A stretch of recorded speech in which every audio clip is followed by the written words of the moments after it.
नमस्कार। मैं assistant professor Sandeep Kumar. पिछले अपने वीडियो सीरीज़ में हमने व्यवस्था सिद्धांत पढ़ा। व्यवस्था सिद्धांत से पहले हमने मार्गेंथोवाद पढ़ा। उससे पहले हमने यथार्थवादी सिद्धांत पढ़ा।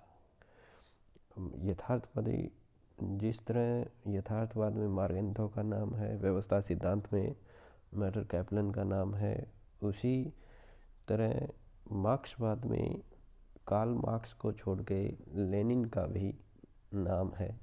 वो बहुत ही बड़ा नाम है। मार्क्सवादी सिद्धांत या दृष्टिकोण आज हम यहाँ पढ़ेंगे। और इसको हम मार्क्सवादी सिद्धांत या लेनिनवादी सिद्धांत या मार्क्सिस्ट थ्योरी भी कहते हैं। जैसे आपने पढ़ा होगा, मार्क्सवादी दृष्टिकोण जो कि अंतर्राष्ट्रीय राजनीति को समग्र दृष्टि से संपूर्ण अंतर्राष्ट्रीय व्यवस्था के संदर्भ में समझने का प्रयास पर बल देता है। वो इसको एक बड़ी दृष्टि से समझने का प्रयास करता है और यह इसमें अंतरशास्त्रीय अध्ययन दृष्टिकोण निहित है।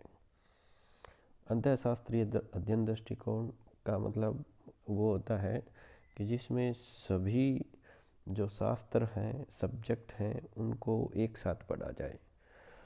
इस उपागम के अनुसार सामाजिक विज्ञानों को स्वायत्त अनुशासन के रूप में रखने से महत्वपूर्ण अंतर्राष्ट्रीय जो प्रश्न हैं, मुद्दे हैं, घटनाएं हैं, राजनीति है, अर्थशास्त्र, समाजशास्त्र, मनोविज्ञान के पृथक पृथक शैक्षणिक स्टूलों के बीच विभक्त होकर रह जाते हैं। कहने का मतलब कि मार्क्सवाद मानता है कि जब हम इसको स्वायत्त सब्जेक्ट बनाने की कोशिश करते हैं तो जो बहुत सारी घटनाएं हैं, अंतर्राष्ट्रीय प्रश्न हैं, मुद्दे हैं, वो अलग अलग सब्जेक्ट के शैक्षणिक स्टूलों के बीच में बंट के रह जाता है। समस्या का समाधान नहीं होता और शैक्षणिक विवादों में समस्या फंस कर रह जाती है। इसलिए मार्क्सवाद कहता है कि राजनीति व्यवस्था को इकाई या संदर्भ मानकर, रेफरेंस मानकर हमें प्रक्रियात्मक अभिव्यक्तियों को समझने का प्रयास करना चाहिए। मार्क्सवाद जंगल में लगी हुई आग पर ध्यान देता है, न कि एक एक पेड़ में लगी हुई बीमारी की चिंता करता है। कहने का मतलब संपूर्ण जंगल को एक ही नज़र से देखता है और उसका अध्ययन करने की कोशिश करता है। और दूसरे जो सिद्धांत है वो सिर्फ एक एक पेड़ को इकाई मान के उसके अध्ययन की कोशिश करते हैं। मार्क्सवाद वैश्विक स्तर पर वर्ग संघर्ष के प्रतिरूप के रूप में देखता है अंतर्राष्ट्रीय राजनीति को। इसमें जो पूंजीवादी देश हैं वो निर्धन देशों का शोषण करते हैं। मार्क्सवाद में भी यही कहा है कि दो तरह के वर्ग होते हैं, एक हैव्स होता है और एक हैव्स नॉट होता है। यानी एक तो वो जिसके पास संपत्ति है और दूसरा जिसके पास संपत्ति नहीं।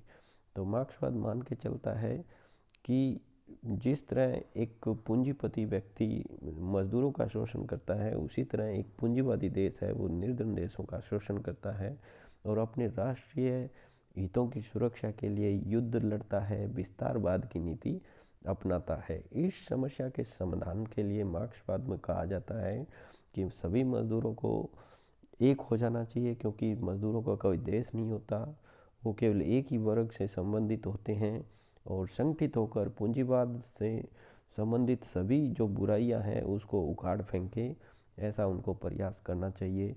इस दृष्टिकोण का उद्देश्य, जो तात्कालिक उद्देश्य है, वो पूंजीवाद को अंत करना है, लेकिन अंतर्राष्ट्रीय स्तर पर इसका अंतिम उद्देश्य है वो अंतर्राष्ट्रीय स्तर पर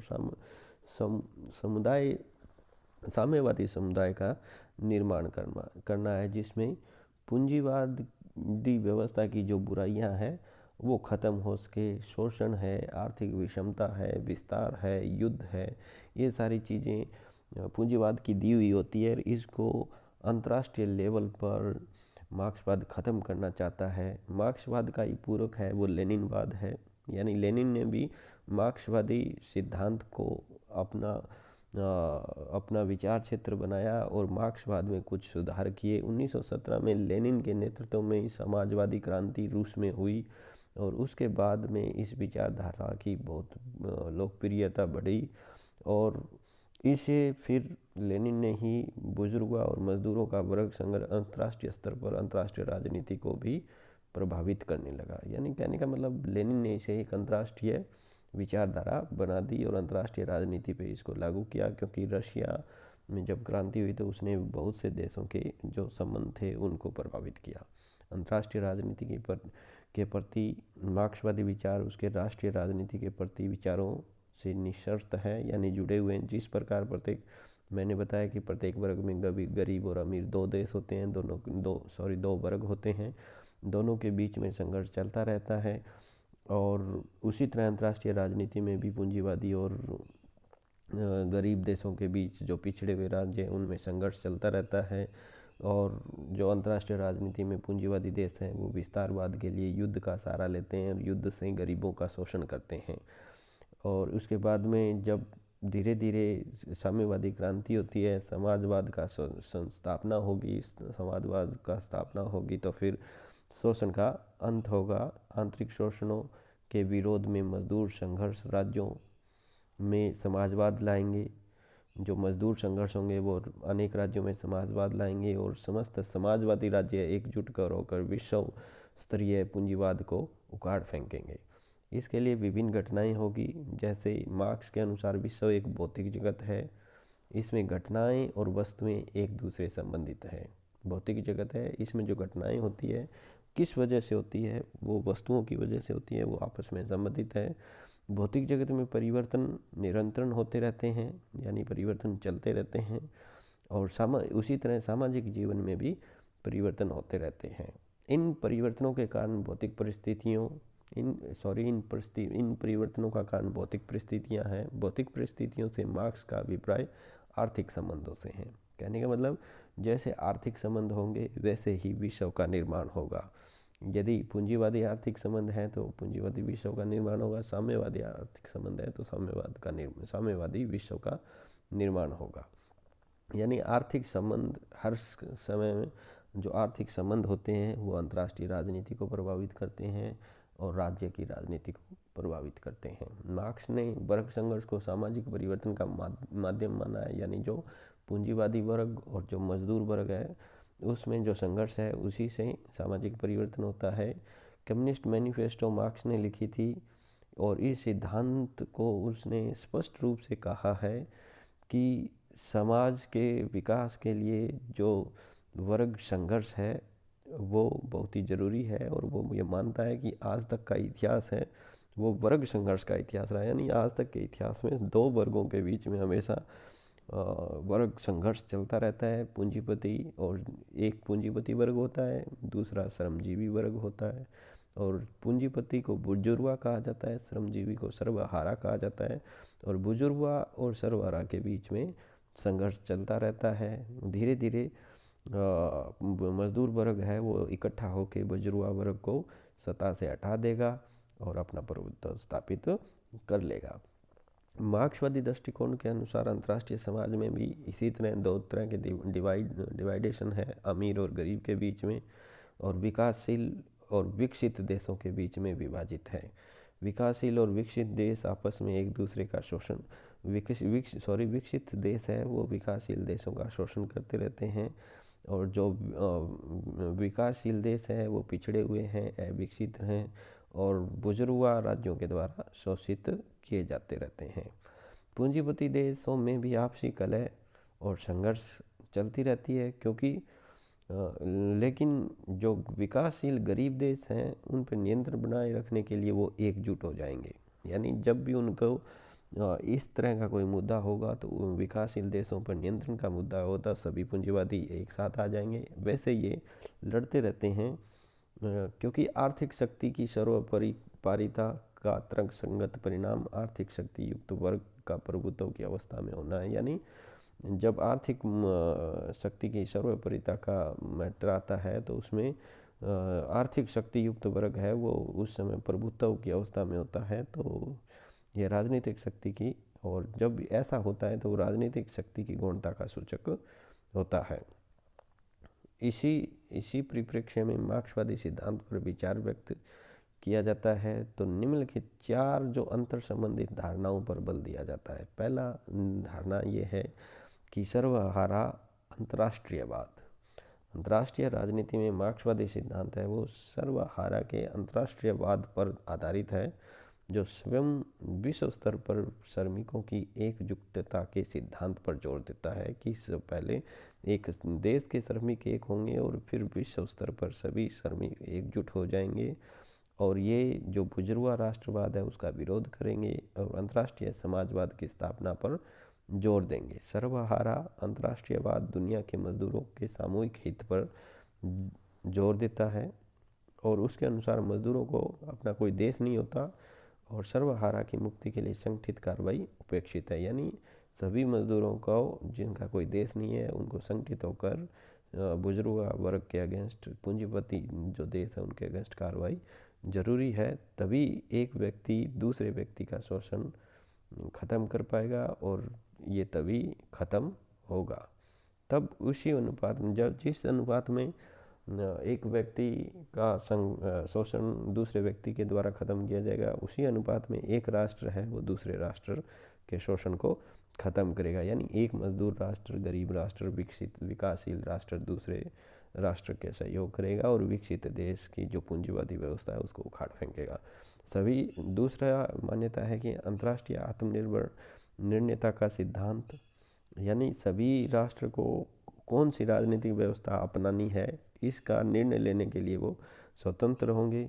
तीसरा है शांतिपूर्ण सहअस्तित्व, यानी सभी राष्ट्र शांतिपूर्ण सहअस्तित्व पर जोर देते हैं और सभी देश राजनीतिक आर्थिक व्यवस्था की हर राष्ट्र के राजनीतिक आर्थिक और सामाजिक आलोचना किए बगैर सभी शांतिपूर्ण ढंग से रहना चाहते हैं। साम्राज्यवाद संबंधी मार्क्सवाद की नीति ये है कि इस साम्राज्यवाद संबंधी मार्क्सवादी सिद्धांत इस बौद्धिक विश्वास पर आधारित है कि प्रत्येक राजनीतिक घटना आर्थिक तथ्यों का दर्पण मात्र है, यानी जो आर्थिक तथ्य हैं वो ही राजनीतिक घटनाओं को क्रियान्वित करते हैं। यानी एक तरह से आर्थिक तथ्य है वो राजनीतिक घटना है उसका दर्पण होते हैं, जो वास्तव में मार्क्सवादी विचारधारा का आधार है कि जिस तरह की आर्थिक व्यवस्था होगी उसी तरह की राजनीतिक घटनाएं होती है। साम्राज्यवाद रूपी जो राजनीतिक घटना है उसी आर्थिक घटना है वो उसी आर्थिक व्यवस्था की उपज है जिसे हम पूंजीवाद कहते हैं। यानी कि पूंजीवाद है वो आर्थिक जो व्यवस्था है, जो पूंजीपति व्यवस्था है उसी की एक घटना है और मार्क्सवादी सिद्धांत के अनुसार पूंजीवादी समाज अपनी परिधि के भीतर अपनी उपज के अनुपात में व्यवसाय का पर्याप्त क्षेत्र प्राप्त नहीं कर पाता। यानी जब एक देश की परिधि में कोई पूंजीवाद है वो पूंजी अपने उद्योग लगाने के लिए पर्याप्त क्षेत्र प्राप्त नहीं कर पाता है, इससे क्या है कि जब अतिरिक्त जो पूंजी उत्पन्न होती है उसकी खपत के लिए हर पूंजीवादी देश को बाजार बनाना पड़ता है और स्वयं की जो अतिरिक्त पूंजी लगाकर नए नए उद्योग धंधे लगाने का, ताकि उसको जब नया बाजार मिल जाएगा तो फिर नए नए उद्योग धंधे लगाकर वो अपना नया बाजार प्राप्त करने का अवसर उसको मिल जाएगा। क्राटस्की, हिलफर्डिंग जैसे उदारवादी मार्क्सवादी साम्राज्यवाद को पूंजीवाद की एक नीति मानते हैं। यानी जो ये दो क्राटस्की और हिलफर्डिंग है ये एक पूंजीवाद को एक नीति मानते हैं, साम्राज्यवाद को पूंजीवाद की नीति मानते हैं, जबकि लेनिन और उसके अनुयायी खास तौर से जो बुखारिन था वो पूंजीवाद को और साम्राज्यवाद को एक ही घटना के दो रूप मानते हैं।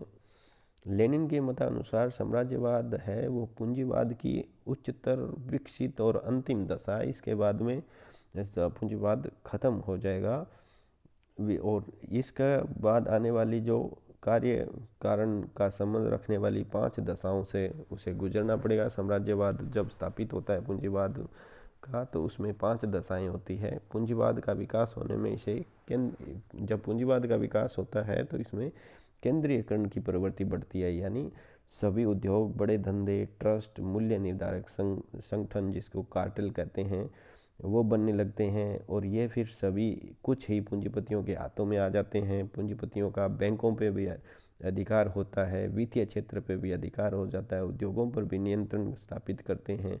पूंजीपति अपने देश में पूंजी लगाने और उद्योग बढ़ाने से संतुष्ट न होकर दूसरे देशों में भी कम पूंजी लगाकर उद्योग स्थापित करने लगते हैं। यानी जब अपने देश में उनको जगह नहीं मिलती है तब वो फिर अपना माल खपाने के लिए दूसरे देशों में पूंजी लगाते हैं और उन देशों से कच्चे माल का निर्यात करते हैं और पके माल का निर्यात करते हैं, कच्चे माल का आयात करते हैं। इससे 3 बड़े परिणाम होते हैं।